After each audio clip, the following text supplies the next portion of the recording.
customer comes in, they want something specific, you know, it goes to the artist that is best suited for it, not the guy who's wants to make an extra 40 bucks or whatever, you know. So it's one of the things that I think is necessary.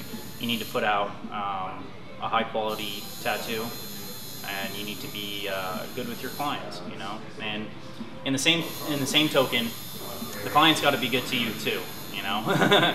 we as artists, we can only take so much bullshit, you know, from customers too before we decide just not to tattoo you. So it's a give and take relationship, you know. So, but it's a fun journey, and I've had fun so far. Here's some of my work here that is in my current portfolio. Some organic bio stuff. Here's a portrait of a pit bull. You can just kind of see the style that I work in, you know, a little bit more realistic, you know, softer. This is an older piece that I did. It's about 5 years old, healed.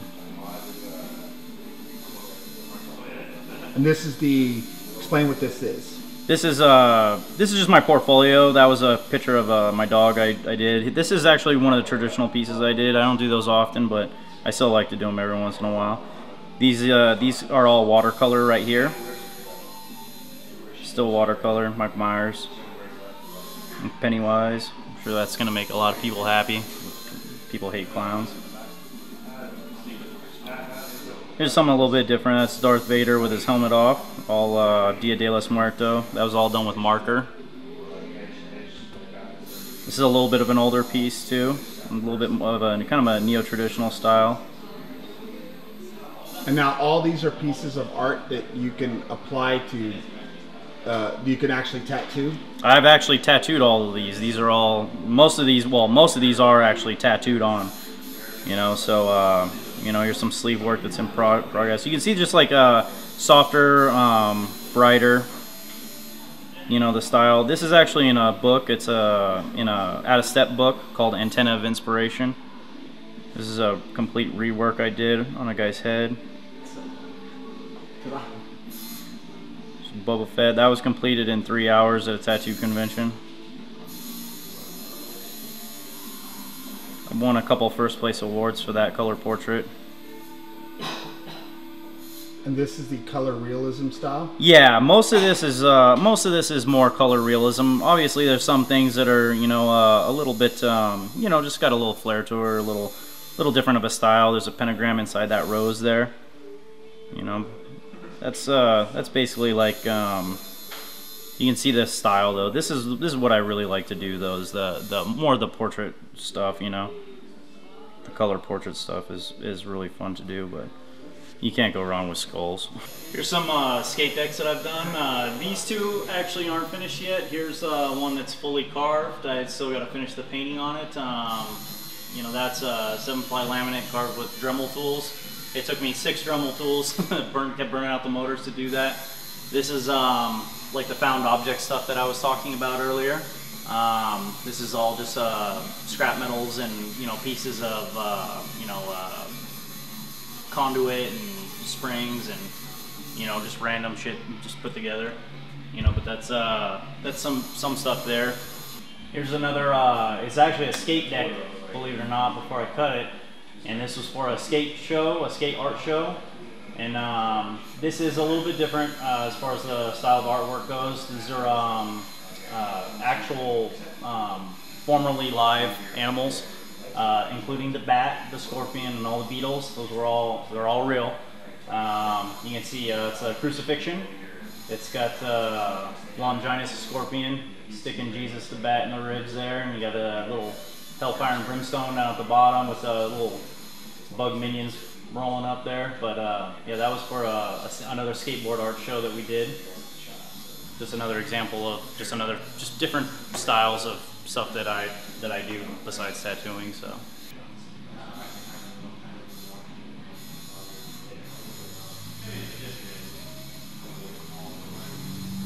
Hi, I'm Dean from Living Dead Tattoo in Las Vegas, Nevada. This is what is considered in our industry a flash sheet. See, all these little designs stuck on one page. Okay, what happens is a lot of times you go into a tattoo shop, okay, and they have walls or they'll have display cases and things like that with all this stuff in it.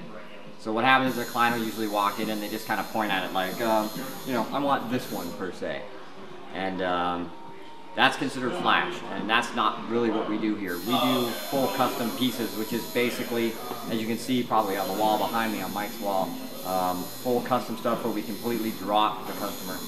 Whatever it is you want, we actually draw it for you. And that's kind of what sets us apart these days from other shops. Is there's a lot of shops that will just have flash sheets for people to kind of pick designs from. You know, it's not really our thing, not really what we do. We much prefer to custom draw stuff for you, because every time we custom draw, we never will do that tattoo on another person again. So what ends up happening is you get a full custom piece that nobody else will have. And these days, with the amount of tattoos that are done and the way it's become so mainstream, it's really hard to get a tattoo that somebody doesn't already have. The only way really to ensure that is to have somebody custom draw for you. That's why we're artists, that's why we do what we do, and that's what you hire us to do, is to draw stuff for you so we can tattoo it on you. So that's the basic gist of flash piece of tattoo, flash art versus actual custom art. And that's what we do here, is nothing but custom artwork. Some people like to bring in their own designs, and even then we kind of tweak them and do what we need to do to make them so they're not like everybody else's. But that's the basic gist of how it's done. Okay, this is basically an American traditional tattoo right here. There's a tattoo I got to do on a really good customer. I've been tattooing her for about 10 plus years now. But this is kind of the style that I like to do. This is some of my favorite stuff. Is straight up American traditional, like they used to do it the old Sailor Jerry way, actually.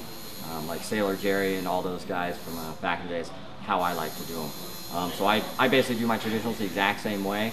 You know, we did a lot of research on how the guys did it back then and the basic colors that they had, because back with traditional they only had 5 colors that they started with, and you know, it slowly is growing from there to, you know, hundreds and hundreds of colors now. But American traditionals, you know, one of my favorite things to do. So, all right, there's that one.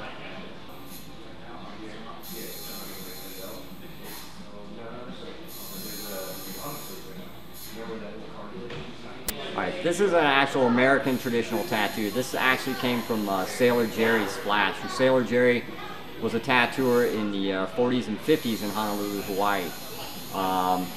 These pieces are considered American traditional because that was really the beginning of tattooing in America as we know it today. These guys were the ones that basically brought it to the States and really kind of pioneered it.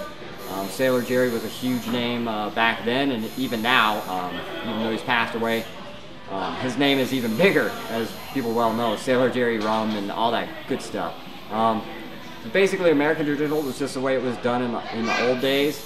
The machines were all like the old coil machines like we have now, which coil machines use actual electric magnetic coils to run. So that's basically how it was done back in the day. Back in the days where there was like Sailor Jerry and all the old American traditional guys, they actually had to make all their machines themselves. There wasn't actually people that manufactured and just made machines that you could buy at a store. It wasn't possible, so they actually made all the machines by hand. And there's my phone right in the middle of it. Awesome. Yeah, kill it, will you? Thank you. So that's basically how it was done back in the day. Even the way, like nowadays, when we actually get needles, we can just buy them from suppliers, where in the early days they had to make all their own needles. They had to actually go to places and buy supplies and actually make the needles themselves. So it was a much different time than we have now. And the guys worked a lot harder, and of course tattoos back then were really, really cheap. But there's legends behind them, especially a lot of these old like sailor tattoos like this one is. There's actually legends behind them, things like nautical stars. There's actually meaning behind those tattoos. Not just that, you know, you see all your friends have them and all that, but there are actual meanings behind them. So in the day, a lot of the tattoos that were done for sailors or you know, any military personnel and things like that, people who were getting tattooed back in those days, they actually had a lot of meaning behind them. They weren't just something that you saw that your friends had or something that you saw on the internet that you really liked and got done. A lot of people got tattoos for actual reasons, you know, for stories behind them.